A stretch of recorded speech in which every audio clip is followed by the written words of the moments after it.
el Centro Mexicano de la Familia Empresaria como Familias Empresarias Iberoamericanas. Mi nombre es Winston Uzcategui y estaré con ustedes en los próximos minutos. Permítame volver a cargar la presentación porque...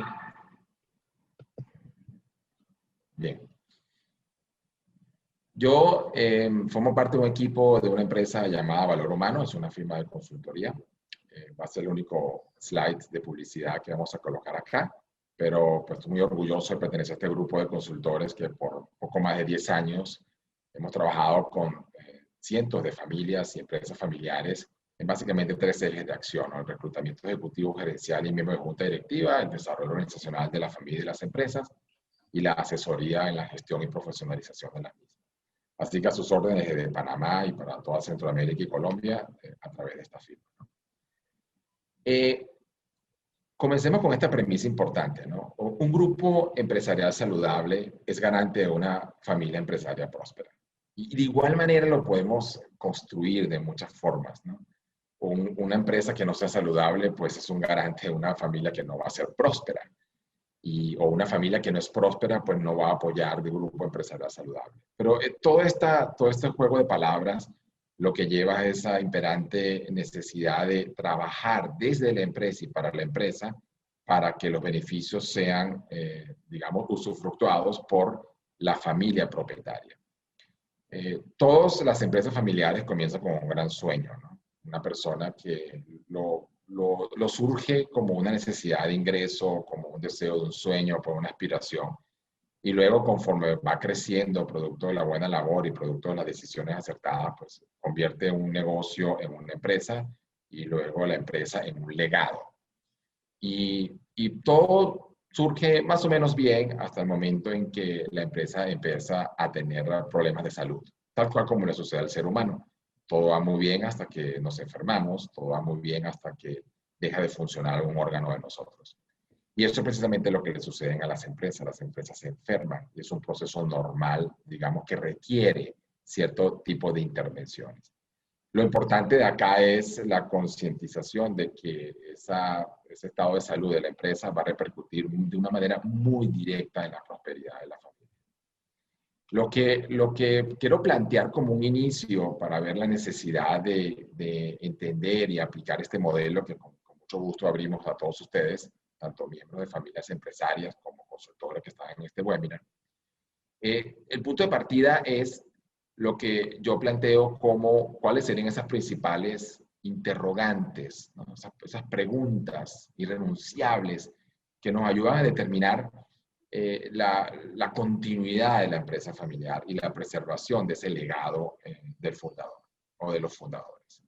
Son 6 preguntas que me voy a detener en cada una de ellas y luego voy a hacer una asociación entre algunas de ellas para ver lo importante y lo relevante que es cada uno de estos tópicos. Muchos de los consultores que están ahora en este webinar o que lo van a ver grabado, seguramente resuelven algunos de estos dilemas con sus clientes. La propuesta que estoy trayendo acá es un modelo que lo ve de manera integrada y que cubre en mayor o menor dimensión, dependiendo de las necesidades, cada una de estas facetas. Cuando abordamos una empresa familiar, tenemos que preguntarnos si realmente los que dirigen esa empresa tienen claridad en cuál es el destino que quieren como grupo empresarial. Y hay probablemente respuestas algo irresponsables, porque dicen, no, pues nosotros nos dedicamos al negocio de las harinas. Entonces no hay duda, Winston, o sea, nosotros nos dedicamos al negocio de las harinas. Y cuando uno empieza a hacer preguntas, de repente se da cuenta de que si bien el negocio comenzó como un negocio de harinas, ya no es un negocio de harinas, ya es una panificadora, o probablemente sea una importadora, ya no es una productora. Y empiezan a darse cuenta de que con la misma evolución del negocio, no solamente le puede haber cambiado el giro al negocio, sino también el destino. Va a ser una compañía de harinas que va a trabajar en un modelo B2C para vender en supermercados o B2B para venderle a panaderías. O sea, ¿dónde está esa sentarse a repensar y a redefinir hacia dónde va el grupo empresarial? Cuando analizamos empresas centenarias, nos damos cuenta que la mayoría de ellas iniciaron en otro rubro. compañías que iniciaron en el rubro, digamos, de la fábrica de sombreros, hoy en día son unos líderes en el parque logístico en un país como Perú, o compañías que nacieron como un molino en Guatemala y hoy en día poseen a 1.400 restaurantes en todo el mundo, ¿no? O compañías que comenzaron, digamos, como jabón y velas y ahora resulta que son una de las compañías de belleza más importantes del mundo, ¿no? Entonces, siempre de generación en generación es importante tener claridad y estar alineados en hacia dónde estoy y hacia dónde dirijo el grupo empresarial. Porque de ahí van a depender cómo atacamos los desafíos y cómo traemos las soluciones para proveer continuidad y preservación de ese legado. Otra pregunta interesante que tenemos que hacernos para poder hacer este chequeo médico de la salud de una empresa es si realmente el modelo de gobierno que se tiene en términos de la gestión es congruente con el desafío actual y si a su vez genera confianza en los diferentes actores de la familia, accionistas, miembros de la familia, familiares trabajando dentro de la empresa. ¿Cómo está ese modelo de gobierno? Porque el modelo de gobierno funciona dependiendo de la pregunta anterior de cuál es el momento o el destino y también cuál es la madurez o la evolución que tengan las empresas. Lo que pudo haber sido un modelo exitoso, un patriarcado en la generación anterior, no es lo mismo ahora que estamos hablando de una sociedad de hermanos, ni mucho menos en el futuro que estamos hablando de una empresa de primos. Entonces, ¿cuál es el momento generacional?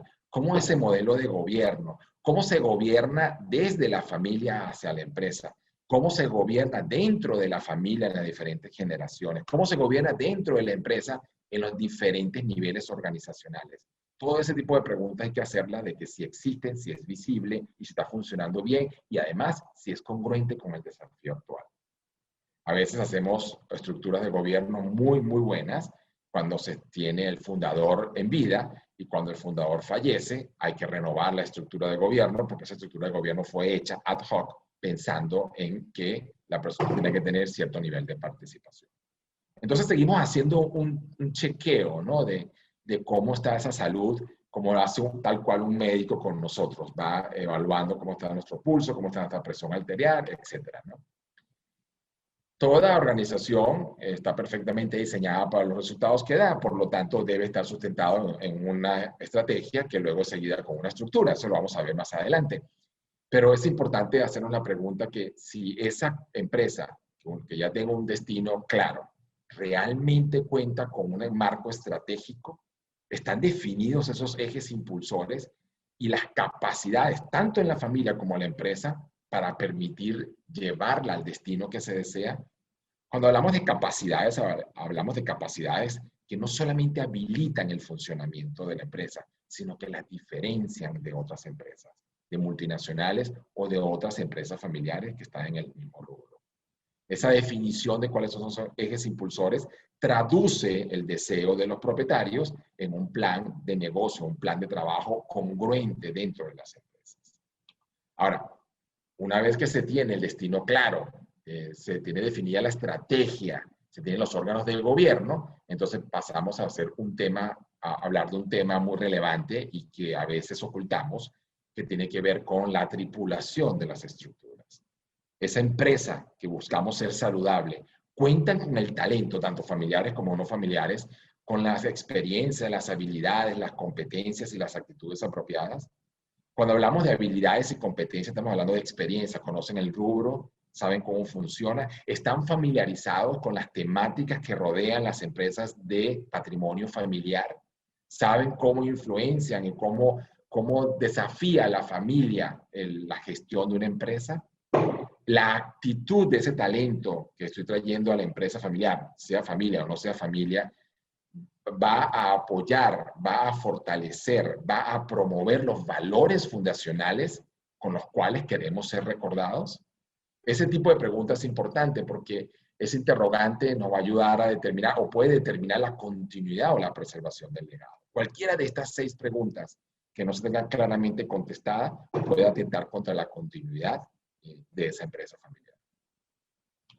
Hay otra importante que es muy vinculada a lo que muchos consultores pues, realizan hoy en día con muchas empresas, que tiene que ver con el protocolo, que es esa regla de juego que regulan, ¿no?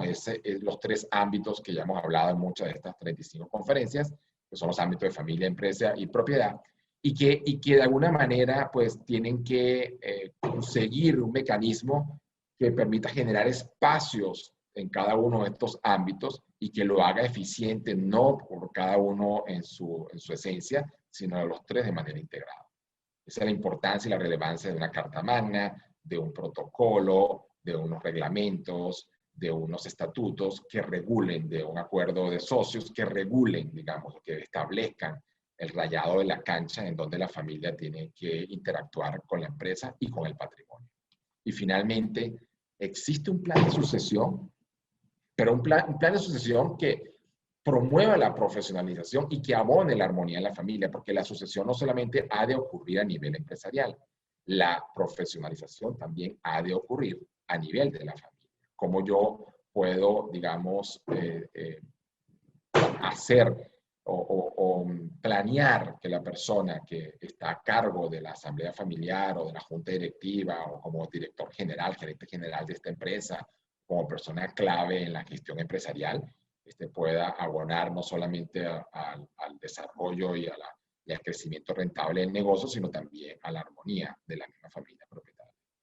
Ahora, estas preguntas son importantes contestarlas y cada una de estas preguntas dispara un mandato o una acción por parte de un consultor o por parte de un líder de la familia o un líder de la empresa para poder ir haciendo los ajustes pertinentes. Y eso es precisamente las 6 áreas de acción donde nosotros vemos digamos, la intervención por parte de un consultor o de un líder. Cada una de ellas podrá meter más presión dependiendo de en dónde está el problema de salud de la empresa. Pero ninguna se puede dejar aislada de las otras. Es decir, no puedo tener, digamos, el número 5, reglas claras en cómo se gerencian los 3 ámbitos, si no tengo la número 2 bien contestada, que es en dónde, en qué órganos de gobierno, a través de qué órganos de gobierno, yo voy a actuar las reglas de juego. Y así podemos hacer cualquier combinación. O sea, yo puedo tener, digamos, un plan de sucesión, pero necesito contar con el talento actual para poder manejar los ámbitos de la empresa y de la familia. Entonces, partimos de estas 6 interrogantes. Lo importante acá es hacer una reflexión con cierta frecuencia y contestarse dentro del ámbito de la empresa familiar cómo están las respuestas a cada una de estas preguntas. Entonces, con este marco, digamos, de entrada, entonces me permito pues, presentar, digamos, las 2 premisas fundamentales de este modelo.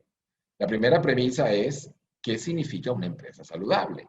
Una empresa saludable es aquella que entrega la promesa a todos sus stakeholders, a los accionistas, a los empleados o a los colaboradores, al cliente, al consumidor, si es una empresa que va al consumidor, a la sociedad, al país, a la comunidad en la cual se desenvuelve, a los allegados, a los colaboradores, a la familia cercana, a la familia lejana. O sea, ¿qué es lo que promete esa empresa?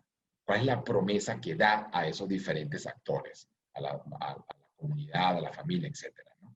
Una empresa saludable no solamente da los resultados que se esperan en cada uno de los ámbitos, sino que brinda un ecosistema favorable para el crecimiento rentable sostenible.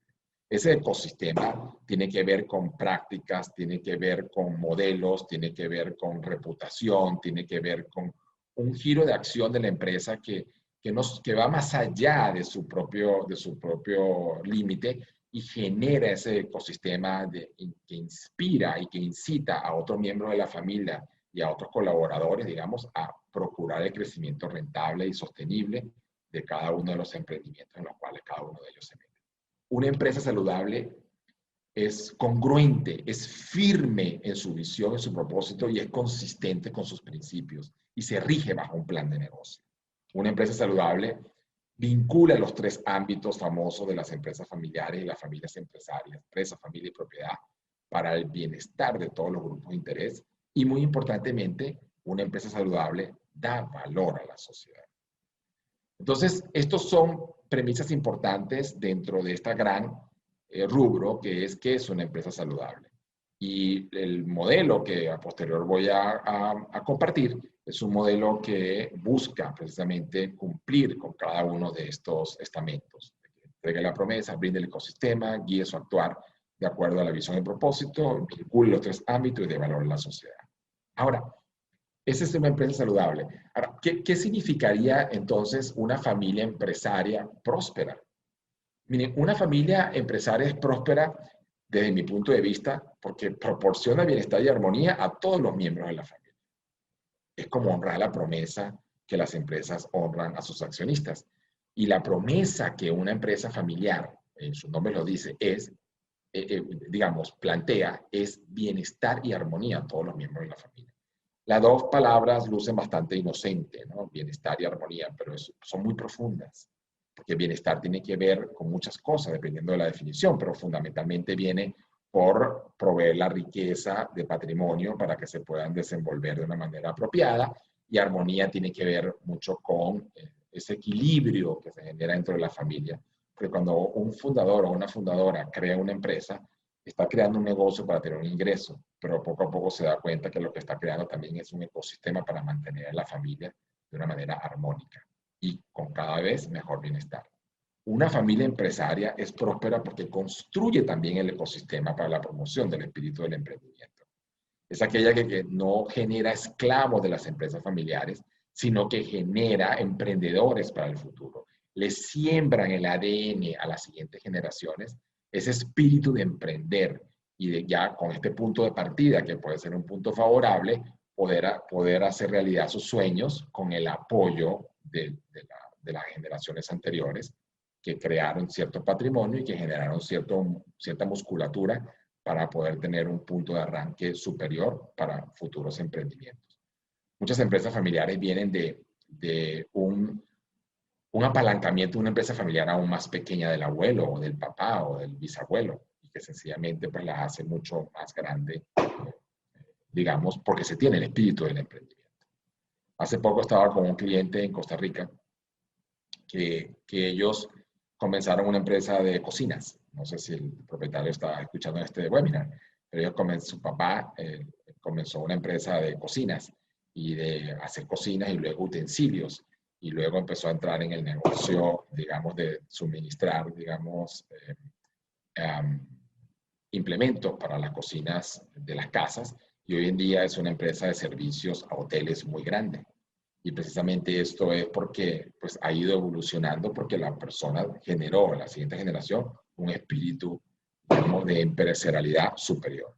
Una familia empresaria es próspera porque transmite los valores fundacionales, la historia y el orgullo empresarial a las futuras generaciones, porque vincula en forma eficiente también los tres ámbitos y porque también da valor a la sociedad. No existe una familia próspera si esta no da valor a la sociedad, comenzando por su sociedad nuclear, su familia, sus hijos, su pareja, hasta irlo extrapolando a sus vecinos, a su comunidad, a su país, al mundo entero. Debe dar valor a la sociedad. Bueno, entonces partimos de 6 preguntas fundamentales para hacer como el medical check-up digamos, de una empresa. Pasamos luego a dar, digamos, conceptos de premisa de qué es lo que correspondería a una empresa saludable y a una familia próspera, a una familia empresarial próspera.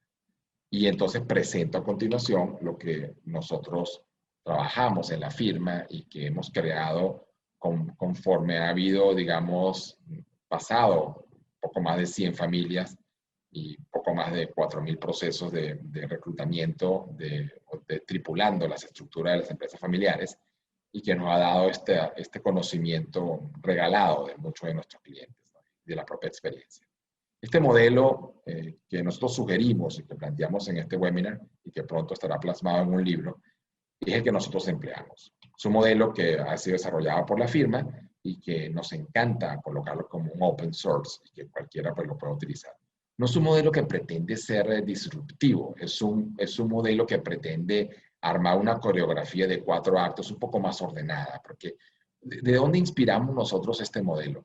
Nosotros lo inspiramos del hecho de que cuando tomábamos consultoría nos llamaba la atención de que algunas de las empresas que las cuales nos contrataban ya habían tomado una consultoría anterior. Y entonces decimos, ¿qué es lo que está faltando? Y lo que estaba faltando desde nuestro punto de vista es un enfoque más holístico de todo lo que es el abordaje hacia esa empresa o hacia esa familia empresaria. Este modelo, digamos, ha sido, como comenté, probado en varios grupos empresariales familiares, toma en consideración los famosos 3 ámbitos de acción, cuenta con herramientas en cada uno de ellos que permiten un abordaje en áreas acotadas, pero sin perder esa interdependencia, sin perder el hecho de que cada uno de estos 4 elementos tienen que hablarse uno con otros. Y obviamente lo hacemos bajo la premisa de que se crean espacios de diálogo y reflexión en donde se logra un consenso apropiado para pasar de una etapa a otra. Es una coreografía, como dije, de 4 actos. Y yo voy llevándolo por cada uno de ellos para construir, digamos, qué tipo de actividades, qué tipo de acciones, qué tipo de intervenciones ocurren en cada una de estas 4 etapas. Bien, ¿cómo luce este modelo en cada una de estas etapas? Voy a ir pasando una por una. En la etapa número 1, estamos hablando de la definición o redefinición del destino. Y lo pongo como redefinición porque una de las barreras más comunes es decir, no, yo estoy claro hacia dónde dirijo la empresa. Perdón. Y digo, esta es una empresa que va dirigida al sector logístico, esta es una empresa que, digamos, hace transporte secundario, esta es una empresa que está en el rubro, digamos, del retail, o está en el mundo de los restaurantes, o está en el mundo ferretero. Pero realmente, ¿hacia dónde la quieres llevar? Es una empresa que quieres verticalizar, es una empresa que quieres, digamos, vender, es una empresa que quieres asociar a alguien, es una empresa que quieres cerrar, es una empresa que quieres, digamos, ampliar hacia otros rumbos. ¿Qué es lo que se desea a futuro? Pero ¿qué es lo que quiere la familia propietaria con el destino de esta empresa? Y no solamente en términos de cuál es la visión empresarial, sino para qué la quiere. ¿Quiere la empresa para proveer trabajo a los miembros de la familia? ¿O quiere la empresa para proveer beneficios económicos, para darle flexibilidad a la familia a seguir sus sueños, independientemente que no sean el acompañamiento en la empresa familiar? ¿Para qué lo quieren? ¿A dónde quieren llegar? ¿Cuál es el tipo, digamos, de cambio, de ajuste que deben hacerse para ese destino? Es como ir pasar, digamos, salir de vacaciones con la familia. Lo primero que uno hace, o una de las cosas principales que uno hace cuando va de vacaciones, es entender a dónde vamos. ¿Cuál es el lugar? ¿Qué vamos a hacer allá? ¿Para qué queremos ir allá? ¿Cuáles son las principales actividades que vamos a hacer allá? Entonces, es clave facilitar ese diálogo y esa reflexión entre los distintos grupos de interés para definir qué es lo que se quiere como destino. Porque el propósito final en esta primera etapa, el accionable, el entregable, la salida de esta etapa, es una visión alineada y compartida de lo que se desea para la siguiente generación. Hace poco estuve en conversaciones con un grupo empresarial que ellos iniciaron, digamos, este viaje hace casi 100 años, cuando un inmigrante compró tierras en un país de Centroamérica y decidió sembrar, digamos, caña de azúcar y desarrolló un ingenio. Ese ingenio llegó a ser uno de los ingenios más importantes del país, de hecho fue uno de los primeros del país, generó un crecimiento bastante grande y por muchos años, por muchas décadas, fue reconocido como uno de los centrales azucareros o ingenios, dependiendo del país donde se mencione, más importantes y generadores de empleo. La familia logró prosperidad y, bueno, la familia pasó a una segunda generación, a una tercera generación, una cuarta generación, están pasando actualmente de cuarta a quinta generación y resulta pues ya la cantidad de gente pues hace que el rendimiento de esa empresa pues sea muy bajo por cada una de las ramas familiares. Lo que generó al tatarabuelo, al bisabuelo, a los abuelos y a los padres una riqueza importante para poder tener una buena calidad de vida, se convierte a algo hoy en día en una contribución a cada ala familiar por algo que es poco menos de un salario de un universitario recién graduado. Entonces, ¿dónde queda todo esto? O sea, ¿a dónde generan, digamos, el nuevo destino? Un análisis o un pensar más detallado por parte de esta familia, pues determinó de que están sentados dentro de una propiedad de bien raíz que hoy en día, digamos, puede generar valor aproximadamente 20 veces más si cambian de rubro y ahora dejan de ser un ingenio para convertirse en un desarrollo de real estate, para construir casas, porque lo que se hizo hace 100 años a muchas horas de camino de la ciudad, hoy en día ya está dentro de la ciudad. Entonces, ¿en qué se han convertido? ¿O en qué se quieren convertir? Desde un ingenio, donde han generado toda una historia, un legado, a una compañía de real estate. Y eso es precisamente, digamos, lo que marca en este grupo empresarial un parteaguas importante, porque esa redefinición del destino también tiene que ir conectada con los siguientes pasos. Entonces, si yo cambio el destino, debo ajustar la estructura y la estrategia y en el orden apropiado. Lo primero que hay cuando uno ya plantea que va a ese lugar como grupo empresarial familiar es decir, ¿cómo llego allá? Y el cómo llego allá tiene un componente importante que es la siguiente fase y que está determinada por cuál es la estrategia que me va a llevar, digamos, cuál es el plan estratégico familiar que me va a llevar a ese destino. Y aquí es donde, digamos, los líderes de esa empresa, los líderes de esa familia, con ayuda o sin ayuda de un consultor, define las intervenciones en los ámbitos de familia, propiedad y empresas que deben ser construidas para alcanzar el destino que se ha definido. Destaco además que esta es la fase en la cual empiezan a aparecer los famosos elefantes blancos, esos potenciales conflictos que pueden afectar la gobernanza del grupo empresarial. Ese elefante que todo el mundo ve encima de la mesa, pero nadie quiere hablar de él. Eso que todos sienten y saben con cierto nivel de certeza de que está obstruyendo el proyecto de familia empresaria. Es digamos, un patriarca que no quiere separarse de su silla y ya tiene 80 y tantos años. Es la selección de un sucesor no capaz, pero muy cercano a la relación de la anterior generación. Es, digamos, la incorporación innecesaria de un socio no miembro de la familia. Es la incorporación no ordenada de un miembro político de la familia. Es digamos, el conflicto que se genera entre primos y que no se termina de definir. Es los diferentes niveles de necesidades o intereses que tienen los diferentes accionistas. ¿Cuál es el potencial conflicto que está, que todo el mundo lo sabe y que es necesario aflorarlo en esta etapa? Es importante ponerlo sobre la mesa porque todas aquellas iniciativas, intervenciones, proyectos estratégicos que se van a hacer en los ámbitos de familia, propiedad y empresa tienen que, digamos, resolver y mitigar esos problemas, porque una de las principales irresponsabilidades que los empresarios familiares hacen es pretender patear un conflicto a la siguiente generación, en vez de resolverlo. En cada uno de los ámbitos es importante entonces trabajarlo, ¿no?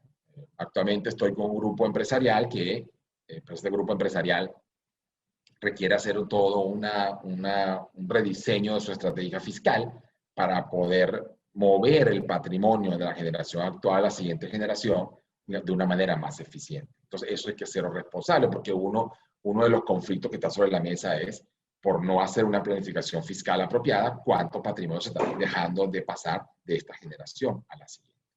Entonces, una vez que se ha definido el destino en la etapa número 1, abordamos entonces la estrategia. Y la estrategia, como comentaba, también tiene un componente, digamos, de cuáles son esas capacidades que habilitan y que diferencian la empresa y que yo las debo colocar. ¿Cuáles son esas capacidades que habilitan a la familia para poder gerenciar las empresas? Por eso se llama plan estratégico familiar.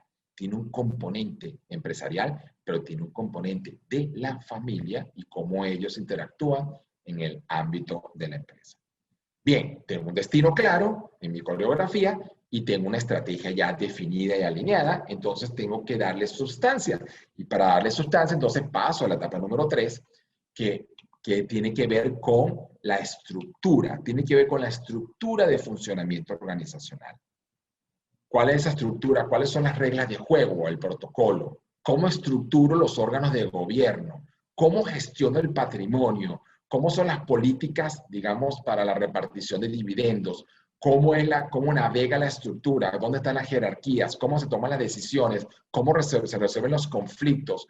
¿Cómo se manejan los diferentes negocios? ¿Cómo se incorpora la siguiente generación? Esta es una parte muy extensa, pero muy importante, que le va a dar el esqueleto, digamos, a esa empresa, la estructura, el backbone a esa empresa para poder hacer posible la estrategia que a su vez nos va a llevar al destino que yo deseo.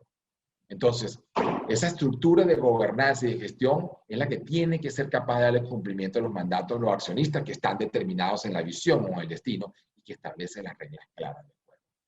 Aquí hay una especial atención a lo que es la profesionalización que implica el despliegue de los órganos de gobierno acordados, porque una cosa es decir que pongo una asamblea familiar con un consejo de familia o una junta directiva, un consejo empresarial estratégico, un comité ejecutivo, formo todos los órganos de gobierno, pero la profesionalización no es solamente llamar a ciertas instancias los órganos de gobierno, implica el despliegue, implica cuáles son las reglas que comandan en cada uno de esos órganos, qué hace y qué no hace cada uno de los órganos, con quién los tripulo, quién los lidera en cada uno de los casos.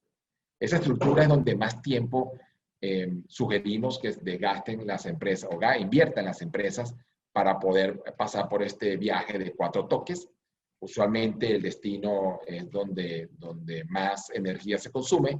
La estrategia por lo general tienen personas que le pueden apoyar, hay conocedores del negocio y conocedores de las dinámicas de la familia para poder hacer un plan estratégico familiar y empresarial, pero la parte de la estructura requiere mucho esfuerzo.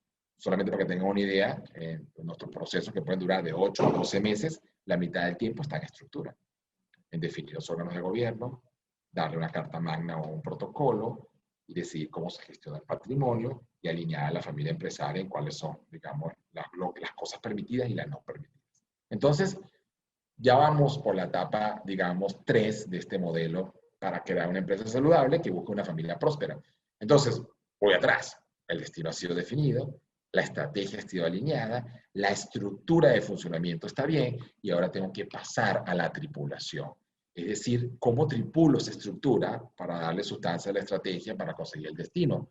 Cómo gestiono el liderazgo. Cómo planeo y ejecuto la sucesión. Cómo logro un equipo cohesionado que entienda cuál es el destino, que trabaje en función del destino y que interactúe en su manera de comunicarse, en su manera de relacionarse, en su manera de establecer la dirección, digamos, en función del destino, que no más que el deseo de la familia. Entonces, una vez que esa estructura ha sido definida, entonces se tripulan los órganos de gobierno con las personas idóneas. Así es como comenzó nuestra firma. Nosotros comenzamos hace muchos años en Colombia, tripulando empresas familiares, headhunting puro. Y luego nos dimos cuenta de que si no hacemos un análisis de la estructura y no acompañábamos a nuestros clientes en la estrategia y no forzábamos a través de nuestras asesorías en redefinir el destino, entonces pues la tripulación no estaba muy claro, ¿no? O sea, dependiendo del sapo viene la pedrada, ¿no? Es decir, si nosotros no estamos claros a qué le queremos apuntar, con qué vamos a disparar. Entonces es importante tener claros los puntos anteriores para contestarnos preguntas de cómo gestiono la sucesión, cómo logro la cohesión de los equipos, cómo logro armonía en los órganos familiares a través de traer el talento idóneo a las estructuras que apoyarán las estrategias para llegar al destino. Entonces, aquí se plantea, digamos, esa dinámica, ¿no? que acompañan a las familias empresarias. Algunos ejemplos que hemos visto recientemente es cuando vamos, por ejemplo, a establecer un órgano de gobierno de junta directiva. Y por lo general los órganos de gobierno de junta directiva comienzan por una junta directiva que tiene miembros de la familia o miembros que representan, digamos, los intereses de los propietarios de la asamblea. Y interesante es cuando empiezan a evolucionar a establecer un órgano de gobierno, digamos, con directores independientes. Recientemente estamos haciendo un esfuerzo por tripular una junta directiva y es súper interesante cuando hablamos con la propietaria y la propietaria nos plantea de que quiere, digamos, una configuración bien particular de las competencias y las habilidades que trae cada uno de los miembros de la junta directiva. Entonces empieza a plantear cosas bien interesantes, como por ejemplo, quiero gente que no venga del giro, del sector. Quiero una diversidad de género. Quiero probablemente gente que venga de otro país y que no esté, digamos, prejuiciado por lo que significa esa empresa en ese país, siendo una empresa ya en tercera generación con bastante reputación ya establecida. Entonces ahí se empieza a ajustar, digamos, la tripulación. No es lo mismo pasar, digamos, de la generación fundadora a la segunda generación, en donde los miembros propietarios se criaron bajo una misma mamá y el mismo papá, a pasar a la tercera generación, en la cual hay una sociedad de primos y en la cual pues vienen ramas familiares que fueron educadas en mesas diferentes, que las conversaciones de los domingos fueron realmente diferentes a lo que hayan tenido con otros accionistas u otros socios. Este es, digamos, el modelo que plantea, digamos, las 4 etapas. Y bueno, yo lo que me gustaría es abrir ahora un toque más de, digamos, de discusión sobre estos 4 elementos. Aquí lo vemos, como lo van a ver, digamos, en el paseo, en el libro, digamos, cómo inicia, digamos, este proceso a través del destino, de cuál es la visión, cuál es la aspiración, cuál es el propósito de esta empresa, cómo quieren ser reconocidas, cuál es el legado que se quiere tener, y luego responder preguntas en la fase estratégica de cómo ganar y crecer, cuáles son esos ejes impulsores, qué capacidades tengo que construir, para luego pasarme por la estructura, cuáles son las reglas de juego, cómo estructura el gobierno, cómo gestiona la empresa, cómo gestiona el patrimonio, cómo gestiona la familia, para llegar a la parte, digamos, de liderazgo, de cómo lo gestiono en la toma de decisiones, cómo manejo la sucesión, la integración de los miembros y cómo logro la cohesión de todos los socios y de todos los miembros de la familia. Este es, digamos, el modelo de empresa saludable y familia próspera. Y bueno, la idea ahora es que nos quedan, digamos, unos 20 minutos, es abrir un foro, ¿no? Y promover un espacio de diálogo para plantear, digamos, alguna disyuntiva que ustedes pueden tener sobre esta premisa por la cual arrancamos de que un grupo empresarial saludable es garante de una familia empresaria próspera, ¿no? Quisiera, según me comenta Fernando, ¿debo quitar la presentación para poder generar el diálogo o la puedo dejar ahí con este slide colocado? Tú dime.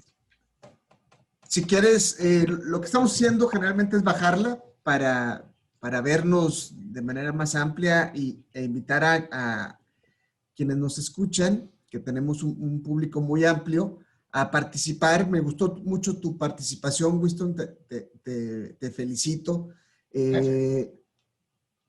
Manejo yo algo similar con estas 4 áreas principales que son organízate, organiza, delega y supervisa. Entonces creo que tienes otras palabras, pero nos lleva a lo mismo, a la importancia de trabajar en la familia, en el protocolo familiar, en organizarse hacia adentro, después trabajar en la planeación estratégica, saber hacia dónde queremos dirigirnos, tener toda esta información y estos indicadores, que después bajemos a lo organizacional para orientar a las empresas en el cumplimiento de las metas y cerrar con el gobierno corporativo. ¿Cómo vamos a asegurarnos que los intereses de la familia, de la empresa y que vayan en sintonía con el patrimonio se puedan cumplir, dando claridad, dando transparencia? Aquí ya tenemos participaciones de la gente que nos escucha.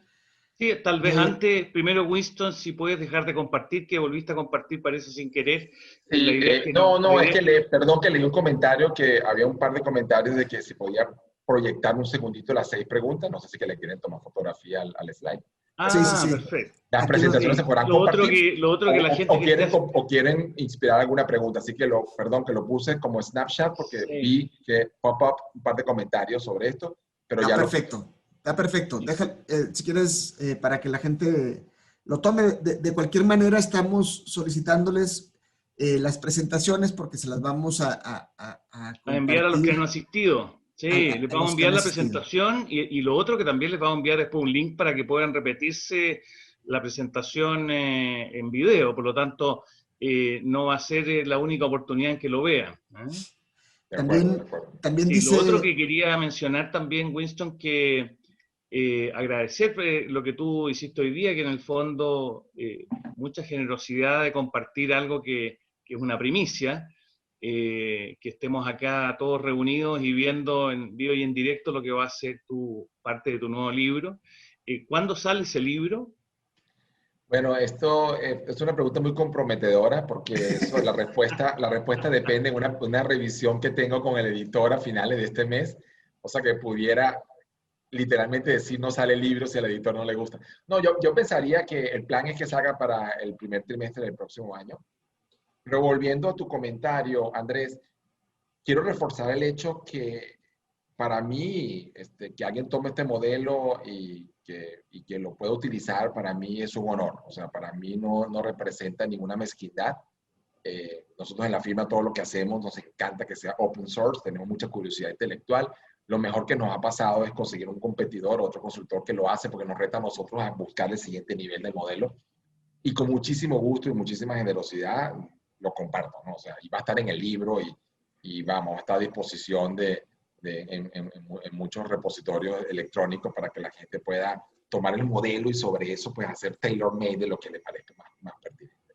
Voy a quitar este slide si me permite porque ya me imagino que alguien ya lo vio para dar espacio más a preguntas o si alguien quiere hacer algún comentario. No, buenísimo, Winston. Aquí te felicita, ay, se me fue, Mariela, se me fue el apellido.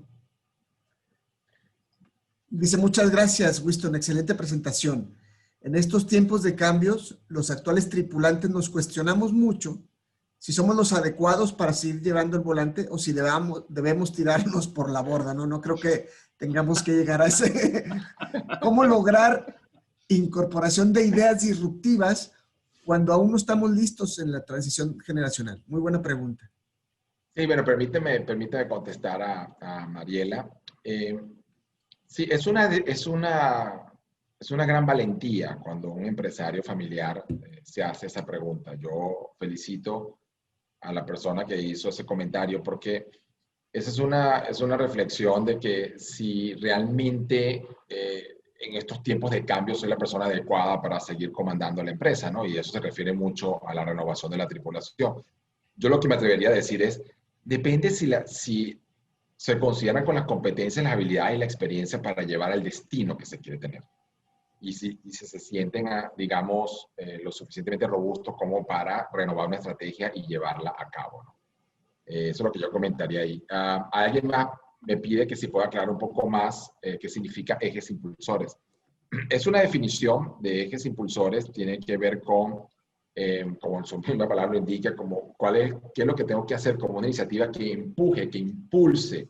Y los ejes impulsores no son más que pilares estratégicos. O sea, yo puedo definir, por colocar un ejemplo, asesoramos recientemente a un grupo que tiene un negocio de supermercado en línea y que abrió prácticamente con la pandemia y que antes de la pandemia tenía 150 pedidos por día y ahora va por 6,000 pedidos por día y pues ha crecido sustancialmente. Una empresa que no facturaba ni 1 millón al año ya está facturando más de 30 millones de dólares al año, ¿no?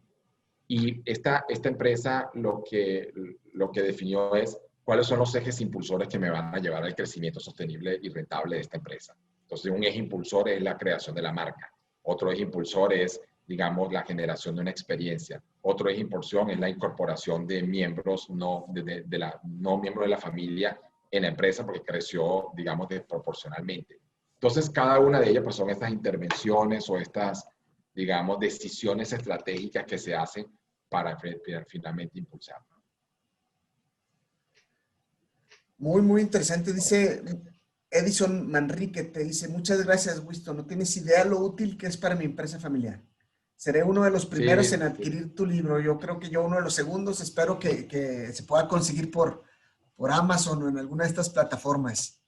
Sí, me complace mucho que Edison lo comentes. Debe ser el mismo Edison que está desde Costa Rica, que trabaja en una empresa de confitería. Y sí, realmente muchos luchan, ¿no? por tratar de ordenar. Y lo bueno de nutrirse, digamos, de profesionales. A mí me gustó mucho escuchando a Verónica Balestero, la persona que estuvo antes. Quienes no escucharon a Verónica y a otros también les invito a que vean en el link estas presentaciones grabadas porque se pueden divertir. El nuevo Netflix del mes de octubre son las conferencias de familias empresarias iberoamericanas. Porque ahí pueden ver, digamos, todos los capítulos, episodios 35. Son 35 episodios de 45 minutos cada uno. Eso es mejor que ver 100 días de enamorado. No sé cómo se llama la serie en Netflix exactamente. creo que se van a aportar y pueden aportar más a sus empresas familiares, ¿no?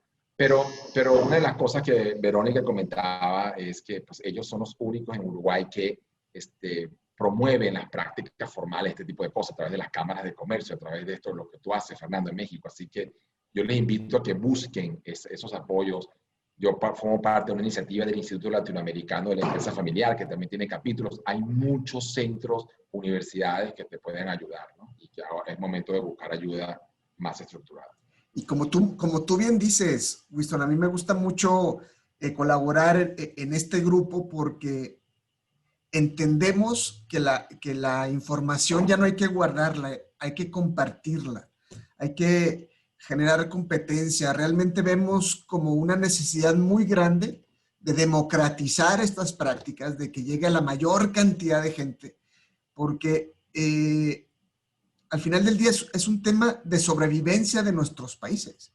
O sea, tenemos ya de por sí un hándicap en contra de que vivimos en países en vías de desarrollo con muchas problemáticas, y esto puede ayudar a las empresas familiares de cualquier tamaño a adaptar estas prácticas que a veces se ven como para las empresas grandes, pero sirve igual para una micro, para una pequeña, para una mediana, ¿sí? Y que le empecemos a perder el miedo a la planeación estratégica, que es básica, al gobierno corporativo, a los ajustes organizacionales, a la negociación en la familia, de los protocolos, de los acuerdos a los que tenemos que llegar, que nos quitemos ese tabú de que, híjole, no quiero tocar el tema con mi papá. Ayer justo platicaba con unos hermanos que no saben cómo abordar el tema con el papá para decirle, papá, pues queremos trabajar en un protocolo familiar.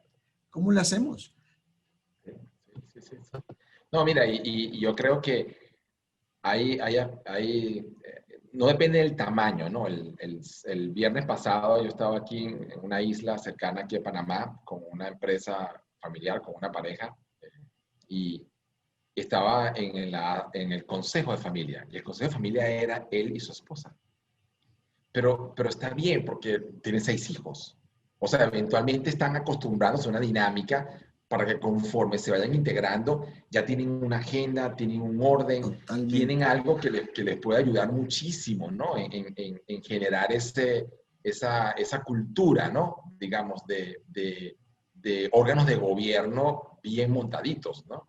Así que yo felicito a aquellas que no se dejan, digamos, achicopalar, como dicen en tu país, Fernando, digamos, por el tamaño, y se dan cuenta que pueden hacer este tipo de cosas. Claro. Y eso muchas veces, Winston, no se da por el hecho de que los cambios parten de una persona que tiene que tomar una decisión. Habitualmente, quien hace de patriarca o matriarca y que le cuesta tomar la decisión de decir, ya, vamos a comenzar y por lo tanto este es el camino. Sí, yo creo que, mira, también en los temas, digamos, de transición generacional, no lo mencioné, pero tu comentario me lleva a algo bien interesante, Andrés, y es que no se pasa de una generación a otra de una manera continua, ¿no? O sea, se pasa de una manera solapada, ¿no? Y yo pongo un ejemplo en la primera etapa del modelo, ¿no? Es definir el destino de la empresa, ¿no? A veces la generación anterior insiste en que el destino debe ser tal y cual, y la generación nueva quiere llevar rumbo hacia otra parte. Y hay que conseguir ese punto medio en el cual se honra, digamos, la generación actual y se empieza poco a poco a navegar hacia la siguiente. Y ahí se empiezan a generar una serie, digamos, de fricciones que cuando empiezas a acompañarlo en el modelo con los otros elementos empiezan a suavizarse un poco más, ¿no? Cada una de ellas trabajada de manera independiente puede ser más dolorosa que trabajándola de manera integral. Tenemos preguntas, Winston. Bueno, Patricia Phelps de Cisneros dice, muchísimas gracias por la invitación. Tu sabiduría y tus reflexiones son perfectas. Es una suerte conocerte. Tan bella. Pati fue amiga mía y fue cliente mía hace como 6, 7 años en un grupo empresarial divino y un grupo, digamos, de coleccionista de arte espectacular. Todo un referente, Pati. Gracias por tu comentario. Patricia Spisto te dice también, excelente webinar. Felicitaciones por el gran trabajo en profesionalizar a las empresas familiares. sabemos el reto que implica en Latinoamérica. Sí. Éxitos con Sí, tu eso. libro, Winston. Un abrazo desde México. O sea, ya dile a tu editor que en México tiene que salir. Que saque la segunda edición Bueno, al tiro. de hecho mi editor es de México, así que yo creo que México va a tener cierto privilegio. Muchas gracias. Vamos a tener que decirle que saque la segunda edición inmediatamente, porque parece que la primera está vendida.